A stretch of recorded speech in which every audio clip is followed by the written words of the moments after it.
Hello दोस्तों, मैं अतुल स्वागत करता हूं आपका अपने YouTube channel study to the point पर, जहां हम लेकर आते हैं दिन भर के कुछ बेहतरीन करंट अफेयर्स जो आपकी परीक्षाओं के लिए बहुत ही उपयोगी सिद्ध होने वाले हैं। तो दोस्तों शुरू करते हैं 4 जून के करंट अफेयर्स। दोस्तों देखते हैं पहला करंट अफेयर्स, डब्ल्यूएचओ ने किस देश के साथ मिलकर कोविड-19 एक्सेस पूल लॉन्च किया है। तो दोस्तों इस देश का नाम है कोस्टा रिका। दोस्तों काफ़ी नया देश लग रहा होगा, अभी हम बताते हैं इसके बारे में। तो कोस्टा रिका के साथ मिलकर डब्ल्यूएचओ ने क्या किया है, कोविड-19 एक्सेस पूल लॉन्च किया है। तो दोस्तों यह प्रस्ताव कोस्टा रिका का राष्ट्रपति, इनका नाम पूछा जा सकता है दोस्तों, तो कार्लोस अल्वारदो ने दिया है। और कोस्टा रिका की बात करें दोस्तों तो ये सैन जोन्स यहाँ की राजधानी और मुद्रा क्या है, वृहदांत है। दोस्तों कोस्टा रिका की बात करें तो यह लैटिन अमेरिका का देश है। इसके ऊपर निकारागुआ और इसके नीचे पनामा जैसे देश हैं, और बीच में जो देश है वो क्या होता है दोस्तों, कोस्टा रिका होता है। दोस्तों कोस्टा रिका को देखना हो तो आप उत्तरी और दक्षिणी अमेरिका के बीच वो जो जंक्शन है मैप का, वहीं पर बीच में जो देश है वो कौन है, कोस्टा रिका देश आता है। तो दोस्तों बात करते हैं इस पुल की। तो यह पुल क्या करेगा दोस्तों, इसमें 37 देश शामिल है, लेकिन इसमें भारत शामिल नहीं है, बात ध्यान रखें। अभी तक भारत इसमें शामिल नहीं हुआ। ये क्या करेंगे, दुनिया भर में इसकी क्या करेंगे, कोरोना के आंकड़े जुटाएंगे और एक प्रकार से उसका एनालिसिस करेंगे, बस यही याद रखेंगे।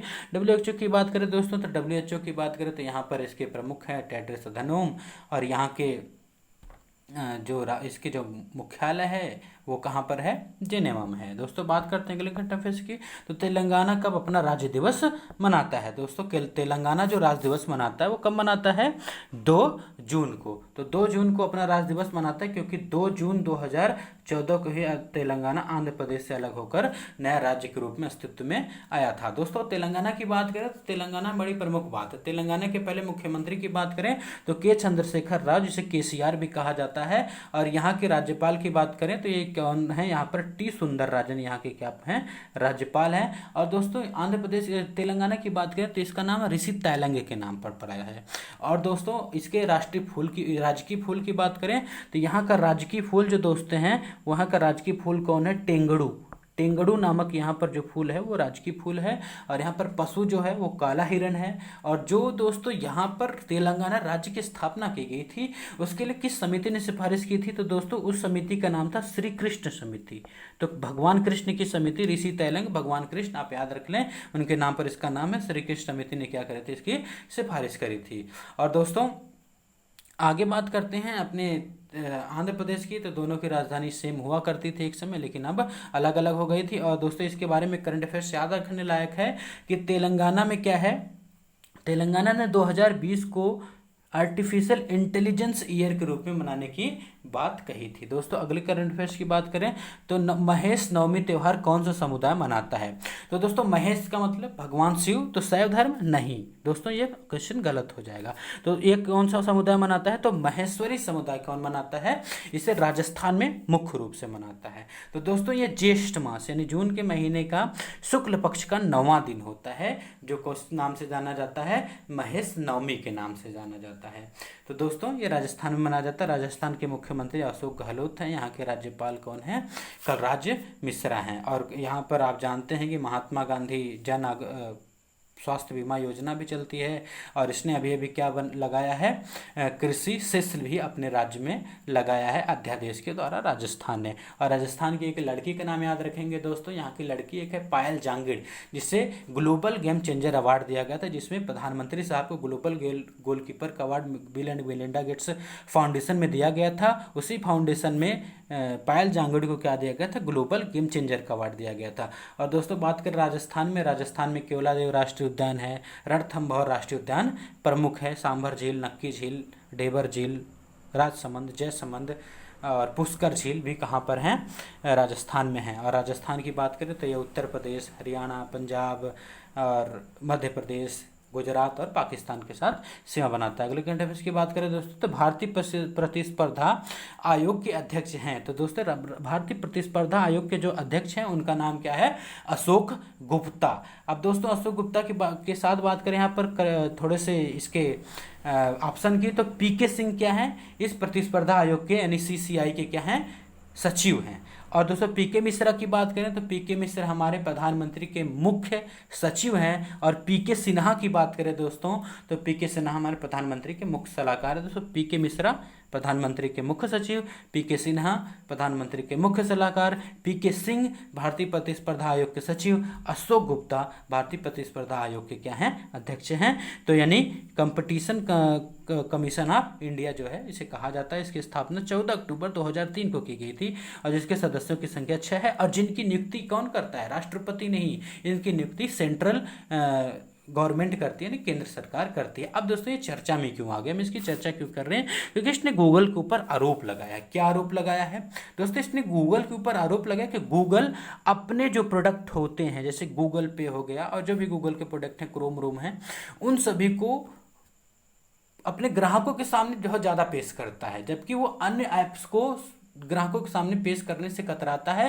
क्योंकि वो चाहता है कि गूगल के खुद के ऐप ज़्यादातर डाउनलोड करें और जिससे लोगों को फ़ायदा, गूगल को फ़ायदा हो। और गूगल क्या करता है, इसने कहा है कि गूगल पैसे लेकर ऐप को प्रमोट करता है ग्राहकों के सामने, जिससे कि अधिक से अधिक वही ऐप दिखाएं जो गूगल चाहता है। तो दोस्तों प्रतिस्पर्धा आयोग का काम क्या है, पहले दोस्तों प्रतिस्पर्धा आयोग का काम है कि मार्केट में एक फेयर कंपटीशन हो, यानी घूस लेकर किसी भी प्रकार की कोई धन उगाही के द्वारा कोई भी प्रतिस्पर्धा में खलल ना डाले, कि जैसे कि छोटा दुकान वाला है, एक बड़ा दुकान वाला, और बड़ा दुकान वाला उसे मना कर दे कि नहीं तो मोबाइल नहीं बेच सकते, केवल हम ही मोबाइल बेचेंगे। तो क्या यहाँ एक फेयर कंपटीशन नहीं हो सकती, छोटा दुकान वाला भी मोबाइल बेचेगा, बड़ा दुकान वाला बेचेगा, ग्राहक को जहाँ अच्छा लगेगा वो लेगा, और इसी को नियमित करने का काम कौन करता है, प्रतिस्पर्धा आयोग। लेकिन यहाँ पर गूगल इसका उल्लंघन कर रहा है और इसकी शिकायत प्रतिस्पर्धा आयोग ने किसके सामने करी है, सरकार के सामने करी है। सरकार कुछ देखिए एक्शन लेती है या क्या करती है।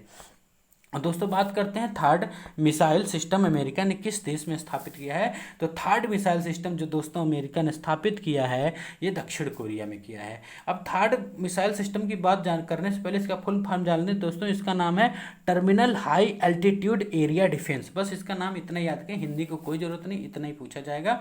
Thermal high altitude area defence system कहाँ पर, मिसाइल सिस्टम कहाँ पर स्थापित किया है अमेरिका ने, तो दक्षिण कोरिया में स्थापित किया है। अब दोस्तों इसमें क्या है, तो दोस्तों यह मिसाइल सिस्टम क्या करता है, हवा में ही मिसाइल को मारने की क्षमता रखता है और यह जमीन पर भी रहकर नेविगेट कर सकता है और हवा में भी रडार के द्वारा भी क्या कर सकता है, नेविगेट करके मिसाइल के ऊपर हमला कर सकता है। तो दोस्तों यहाँ पर चीन की चिंता, ये चर्चा में क्या होगी कि चीन की चिंता है इसके लिए।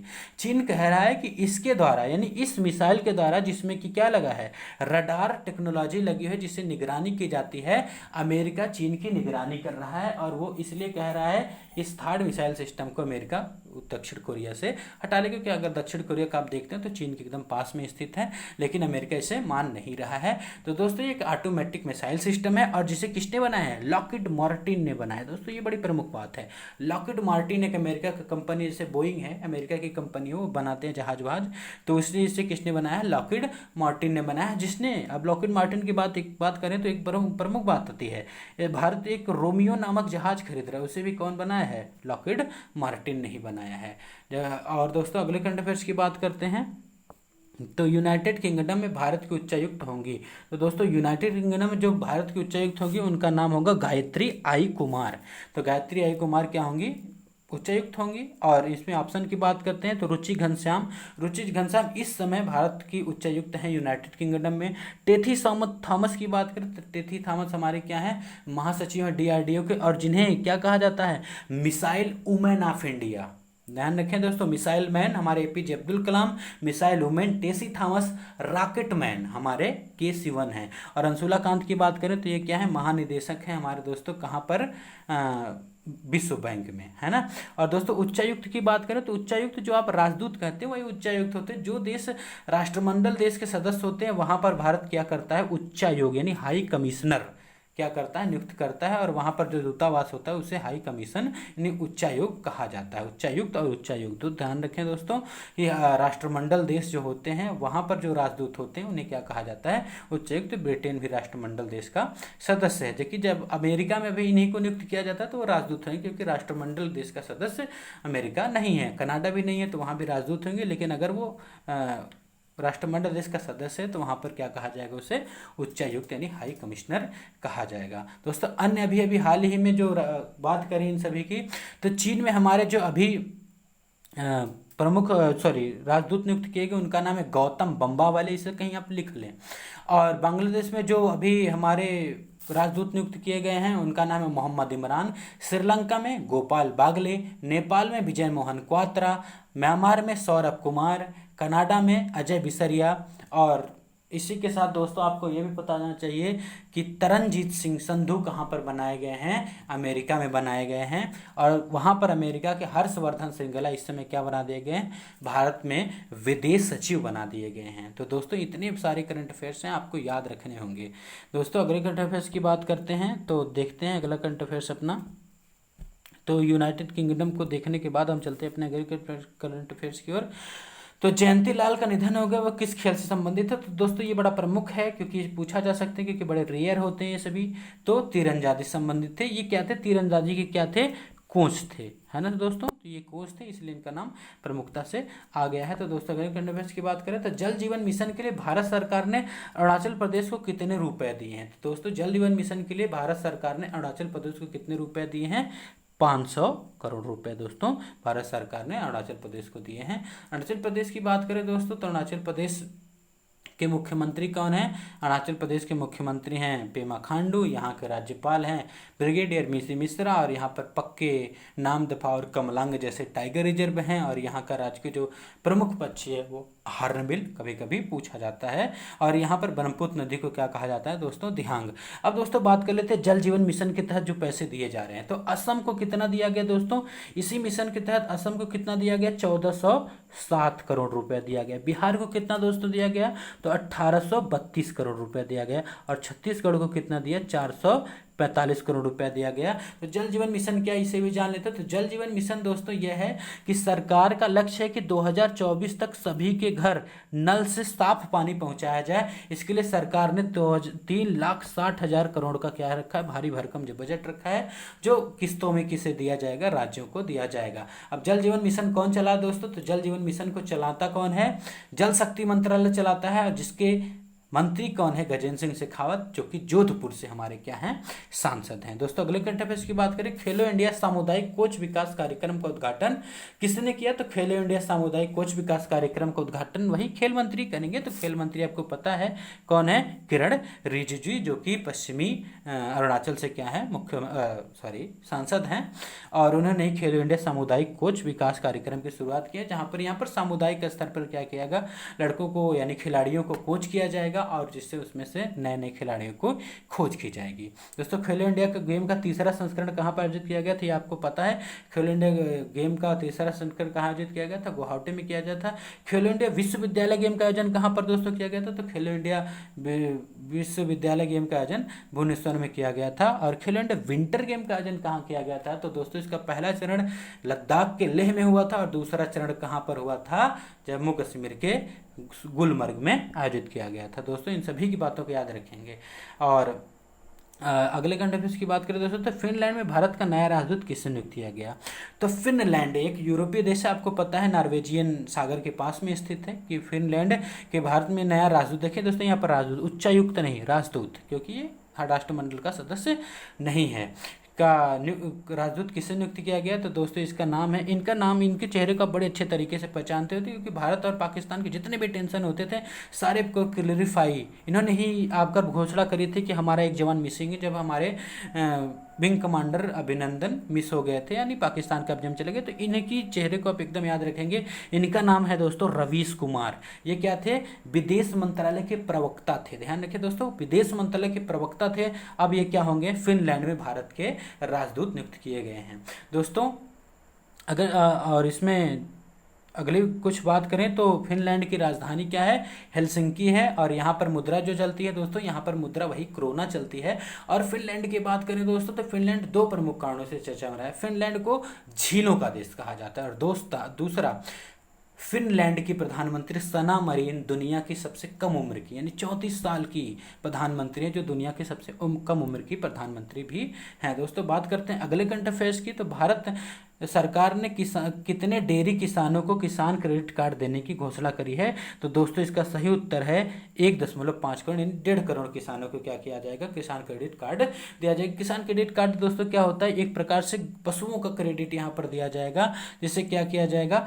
कुछ ब्याज क्या करेगी, सरकार वहन करेगी लगभग 7% के आसपास, और 4% का जो ब्याज होगा वो किसे देना होगा, हमारे किसानों को देना होगा। तो प्रोत्साहन के लिए दोस्तों सरकार दे रही है, क्योंकि इस समय लॉकडाउन के समय 20 लाख करोड़ का पैकेज है और उसी में से सरकार इसे खर्च कर रही है। दोस्तों अगर करंट अफेयर्स की बात करें तो 1 year of Modi 2.0 towards a self reliant India ebook किस मंत्रालय के द्वारा लॉन्च किया गया है। तो दोस्तों इसे लॉन्च किया गया है सूचना एवं प्रसारण मंत्रालय के द्वारा लॉन्च किया गया, जिसके मंत्री कौन है, रविशंकर प्रसाद हैं। और दोस्तों महिला एवं बाल विकास मंत्रालय की बात करें तो स्मृति ईरानी इसकी मंत्री हैं। गृह मंत्रालय की बात करें तो अमित शाह हैं। रक्षा मंत्रालय की बात करें तो राजनाथ सिंह हैं। और दोस्तों बात करते हैं अगले कुछ स्टैटिक्स की, क्योंकि आपसे दोस्तों हम आखिरी में एक छोटा सा स्टैटिक्स का पॉइंट डिस्कस करेंगे जो आपके लिए बहुत ही महत्वपूर्ण सिद्ध होगा। तो दोस्तों आज हमने शामिल किया है मूल कर्तव्य को। संविधान के भाग 4 क और अनुच्छेद 51 क में उल्लेखित जो है उसे कहा जाता है मूल कर्तव्य। तो ये दोस्तों मूल कर्तव्य की बात सबसे पहले करें तो ये आया किस देश से, क्योंकि हमारे संविधान में बड़ी सारी चीजें बाहर से प्रभावित हैं। तो किस देश के संविधान से प्रभावित है दोस्तों, तो पूर्व सोवियत संघ, या पूर्व कर लेंगे आप दोस्तों, पूर्व सोवियत संघ के संविधान से प्रभावित है। और जिसे भारत के संविधान में कब जोड़ा गया, 42वें संविधान संशोधन 1976, यानी हमारे मूल संविधान का हिस्सा यह नहीं है। क्योंकि कभी दोस्तों 4 ऑप्शन दे देंगे और इसमें से पूछा कि निम्न में से कौन मूल संविधान का हिस्सा नहीं है। तो दोस्तों हमारा ये जो मूल कर्तव्य है ये 1976 में जोड़ा गया है, इसलिए मूल संविधान का हिस्सा नहीं है। और इसके लिए सिफारिश किसने करी थी, इसके लिए सिफारिश करी थी सरदार स्वर्ण सिंह समिति ने। और उन्होंने कहा था कि भारतीय संविधान में 8 मूल कर्तव्य होने चाहिए।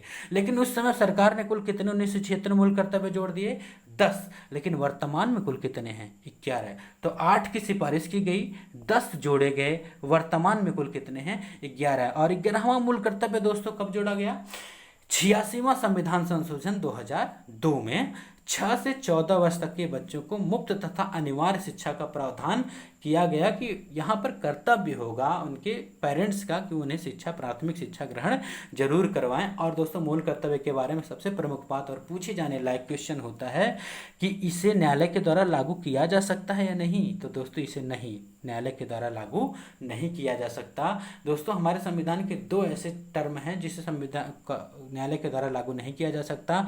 पहला है भाग 4 यानी कि नीति निर्देशक तत्व, और दूसरा है भाग 4 क यानी कि कौन सा, मूल कर्तव्य। इन दोनों को केवल एक प्रकार से निर्देश है, इसे आप माने या ना माने, इसे न्यायालय के द्वारा लागू नहीं करवाया जा सकता। तो दोस्तों आप हमें जरूर बताएंगे हमारा स्टैटिक्स वाला पार्ट आपको कैसा लगा। हम इसे रोज शामिल करेंगे कुछ ना कुछ नए टॉपिक्स आपके साथ। और दोस्तों हमारा ये सेशन आपको कैसा लगा आप हमें कमेंट बॉक्स में जरूर बताइएगा। अगर हमारे ये सेशन आपको पसंद आता है तो आप इसे किसी एक सोशल मीडिया प्लेटफॉर्म पर शेयर कर दें, जिससे अधिक से अधिक लोगों को इसका लाभ मिल सके। और दोस्तों इसी के साथ जाते जाते हम कहेंगे कि हमारे वीडियो को लाइक करें, चैनल को सब्सक्राइब करें और बेल आइकन को जरूर दबाएं। तो दोस्तों इसी के साथ हम सेशन को समाप्त करते हैं। नमस्कार, धन्यवाद, टेक केयर।